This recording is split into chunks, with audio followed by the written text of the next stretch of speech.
sama-sama saling meningkatkan kualitas kompetensi guru. Disebut dengan ukhuwah watoniyah, menjaga kekompakan, menjaga eh, sosial yang baik, dan juga meningkatkan sama-sama untuk meningkatkan kualitas diri, sama-sama untuk mengembangkan kemampuan-kemampuan di setiap individu untuk kemajuan suatu wilayah. Disebut dengan ukhuwah watoniyah. Kemudian di slide kedua, di dalam pengantar korelasi silaturahmi dengan pengembangan kompetensi guru berkelanjutan adalah dua korelasi yang ada.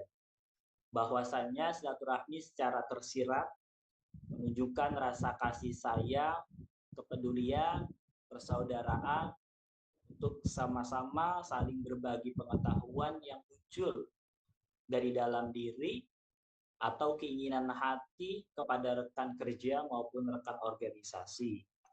Sebagai bentuk bagian dari meningkatkan mutu pendidikan, aspek kompetensi kepribadian dan sosial. Maka dari itu, seperti tadi, saya mengucapkan terima kasih banyak kepada Bu Rita sudah membacakan profil pribadi saya, yaitu masuk kepada organisasi-organisasi profesi guru, baik tidak hanya di Ikatan Guru Indonesia, dan juga di jaringan sekolah digital, kemudian di Persatuan Guru Republik Indonesia.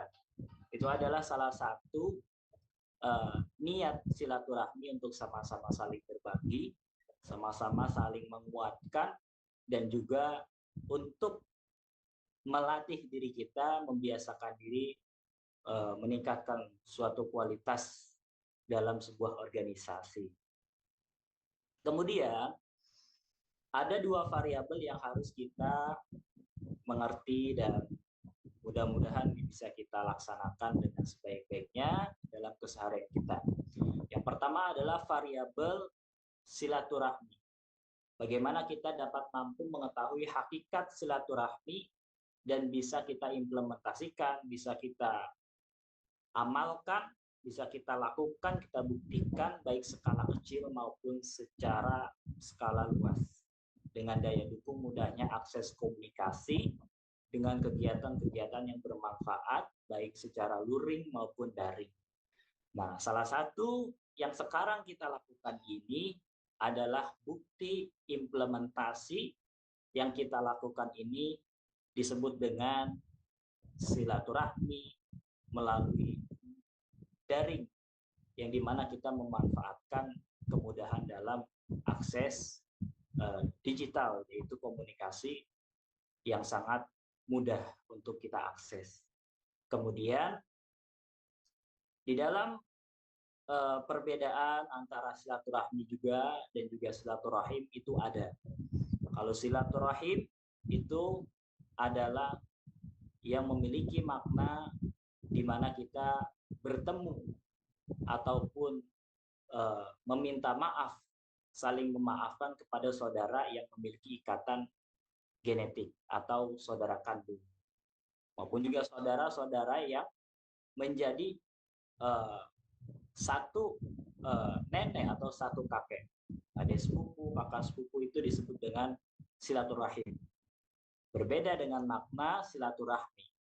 Silaturahmi bertemu dengan yang mungkin barangkali walaupun kita satu keturunan kepada Nabi Adam alaihissalam, tapi juga disebut dengan silaturahmi, yaitu bertemu dengan rekan ajar, kemudian tetangga yang mungkin jauh dari kata keturunan secara genetik.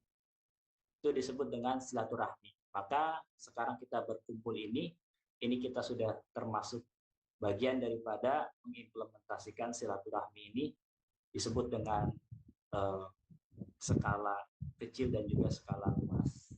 Kemudian variabel yang kedua, yaitu sebagaimana biasa kita seorang menginginkan dalam aktivitas sosial lebih baik dari hari ke hari.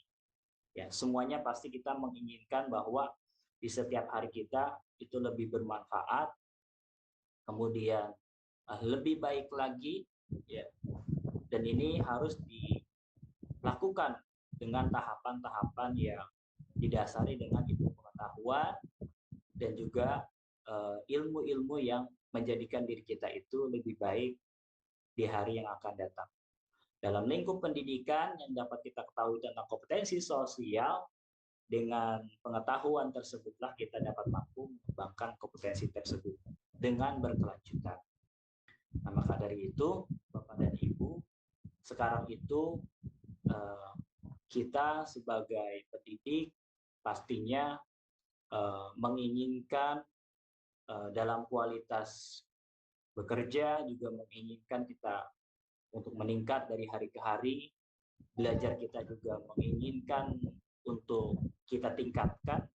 Maka yang sudah kita dapat, ilmu yang sudah kita dapat, maka itu akan kita amalkan. Itu disebut dengan kompetensi yang berkelanjutan. Kemudian di slide ketiga, silaturahmi secara singkat berarti mempererat tali persaudaraan, persahabatan, hubungan baik dengan sesama manusia. Ini mencakup berbagai interaksi positif yang memperkuat hubungan, dapat menciptakan suasana kerja yang nyaman, harmonis, dan produktif. Tentu yang pertama ini kenyamanan.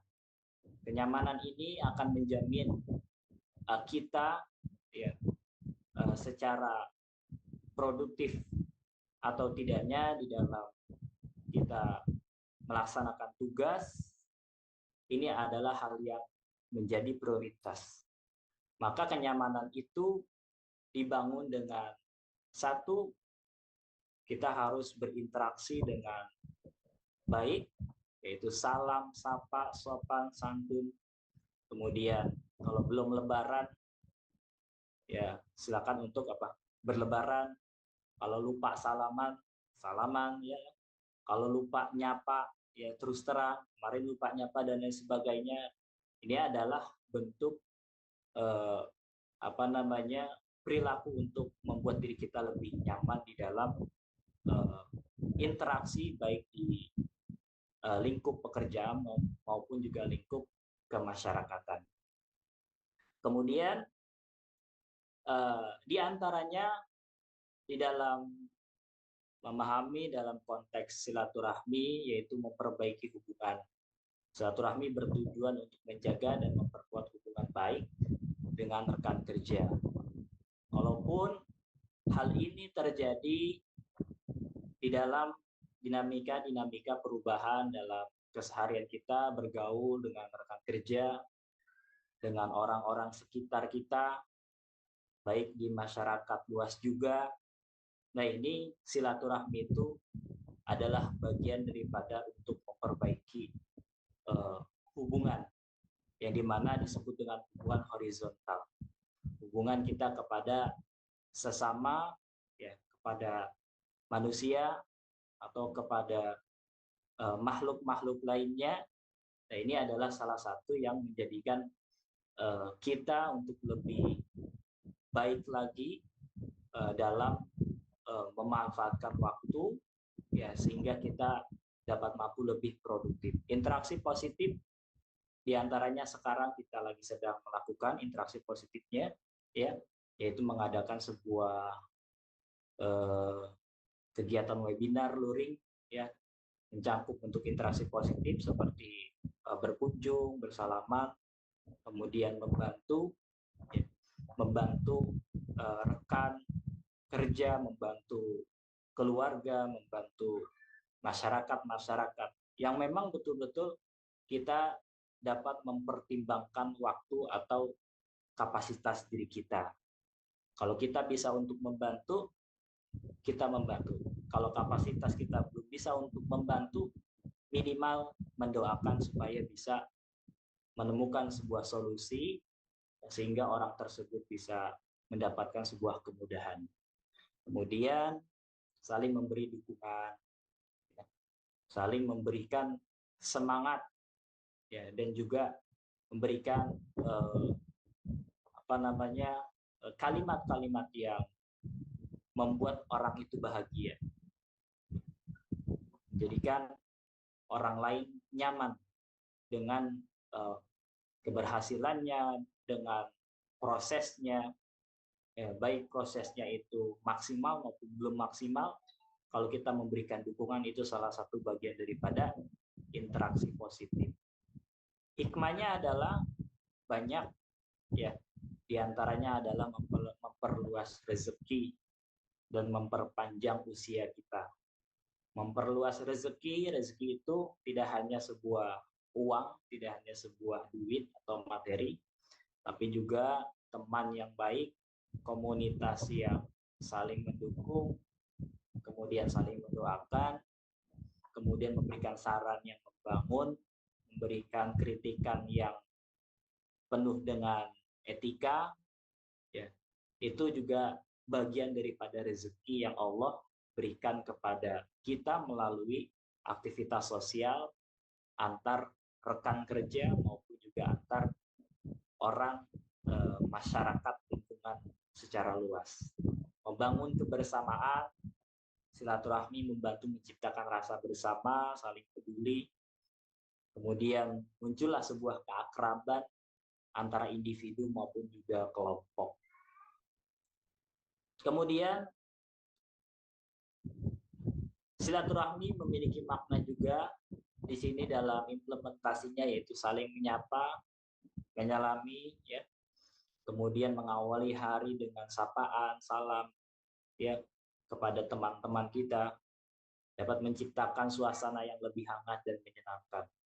Ya, kalau nggak salaman, kalau enggak negor, kalau enggak tegur sapa, nanti banyak prasangka-prasangka yang ada.